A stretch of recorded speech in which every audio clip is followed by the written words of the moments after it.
guys, welcome to another episode of Let's Talk. This episode is going to be about something that you guys voted for that I should talk about, which is body dysmorphia. So what is body dysmorphic disorder? It's actually a body image disorder, which is characterized by a persistent focus on one's appearance, in the sense that something is slightly defected or very defected and you can't refrain from focusing on that. People with BDD dislike maybe entirely or parts of their body, and it's really to just, it can be anything. It can be a flaw, like your nose is crooked, or your smile is uneven, or your teeth are not nice and straight, or your eyes are too large or too small, and your butt is too big, or your waist is not as small as it should be, and you can end up focusing on things like that, and it can interfere with your life so much that you refrain from having social interactions or do things that are pretty normal for a lot of other people. Normal is not the right word to use here, but things that we in the mainstream consider as being something that is normal. and it's something that can be developed, or is mostly developed, in teens, and exists in both genders equally. So it's not just women who feel that way, but also men, which is quite surprising. I was reading that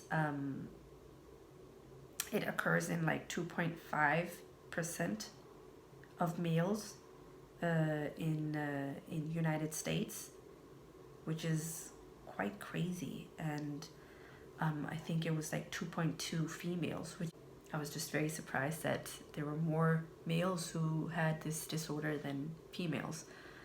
But I guess it makes sense because men are also encouraged to build their body and, have muscles and things like that. So it really affects them as well if they can't build that body, or if they end up building it and it's just not enough. But my whole point in mentioning this disorder is that I also had partially some type of body dysmorphia.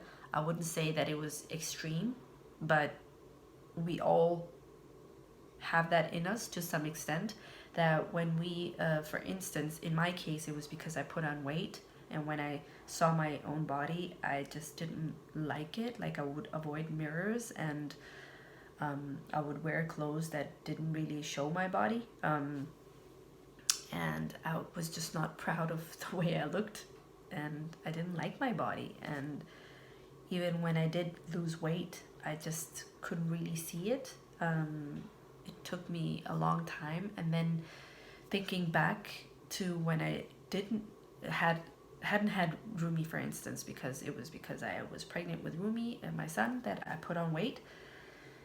But before that, even then, I would sometimes compare my body to other people and say like, oh, that actress, she has such an amazing body and I don't. And then my sister or a friend would be like, are you insane? Like, have you seen yourself? And I wouldn't believe them. I would just be like, no, I think I look fat. Not fat, I just don't look like her, and I want to, but I just don't. Which was insane, because I think about it now, and my body was exactly the way it was as the person I was comparing it to.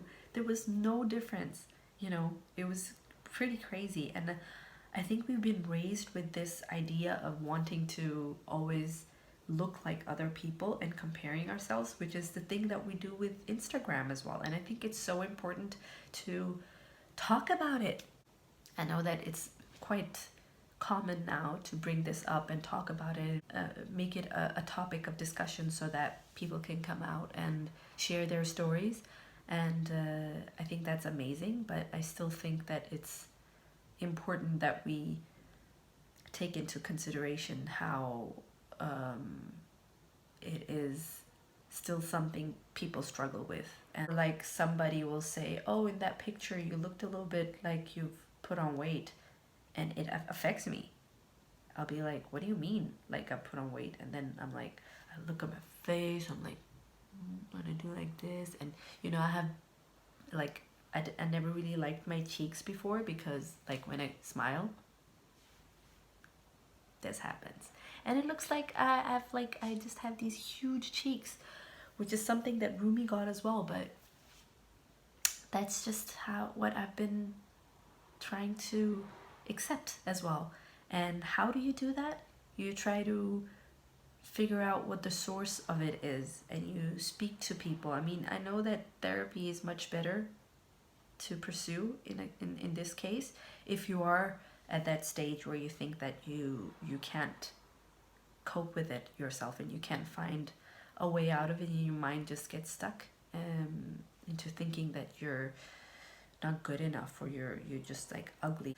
The symptoms can be you're trying to camouflage yourself, and with your your body, you're trying to cover up your flaws, or you position your body in a specific way to hide it, or you're comparing yourself with other people's appearances, or you want to seek surgery to satisfy yourself that I need to look good, or better, or whatever that means.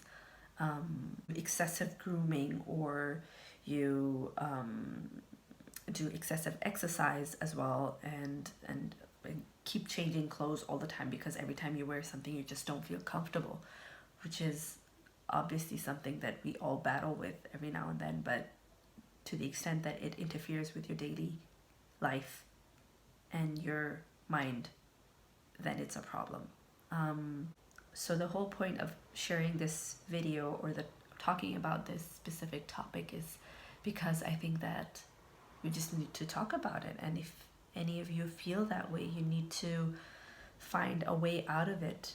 The first step is to admit that it's okay that you do that, but why is it that you do that? So try to find out why, and then figure out a way to get out of it by either going for therapy or speaking to someone about it. You can read about it if you don't feel that your first initial step is to go to therapy, because that would be my best advice, because there's nothing like somebody professional trying to guide you through your train of thought than a friend or a sibling, because they don't really know how to deal with psychological disorders. So you need to consult a specialist, a professional.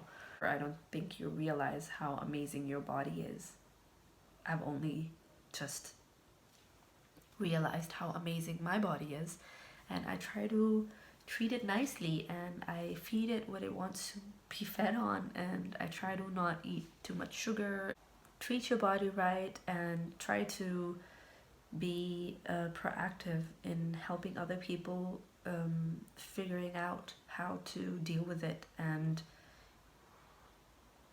shut down anybody on social media who encourages a different body than what you have, because that's not what life is about. And that's another thing. Social media is a killer in instances like these where you try to compare. So you need to cut off, or not cut off, you can't cut them off. You unfollow people who don't bring any valuable meaning to your life. So if they don't help you expand your horizons by trying to encourage and share quotes or whatever to inspire you and make you feel empowered in who you are, then stop following them. There's no reason to follow someone who doesn't feed your soul. It's the same as having a friend that doesn't really give you anything of good in your life. So you need to let go of people that don't bring any joy and any positivity to your life. And that applies in social media and in real life. So I hope that this video made some sense to you, because as I'm talking about it, I feel like that it's not making sense, but that's just me. I hope that you get to understand my train of thought and why I think that it's important to work on yourself in this setting as well. And if you have any questions and you think there's anything that I missed out on, or I should you know, dig deeper into, then please let me know. I'll definitely take that into account. And take care of yourself and be good to yourself. Treat your body nicely, treat your mind nicely, treat your soul nicely. It's all you have, and everything else doesn't really matter. All the materialistic things don't matter. If you're not well up here and here, then it will show on your body just as well on everything else in life. So take care of yourself. Love you guys. Bye.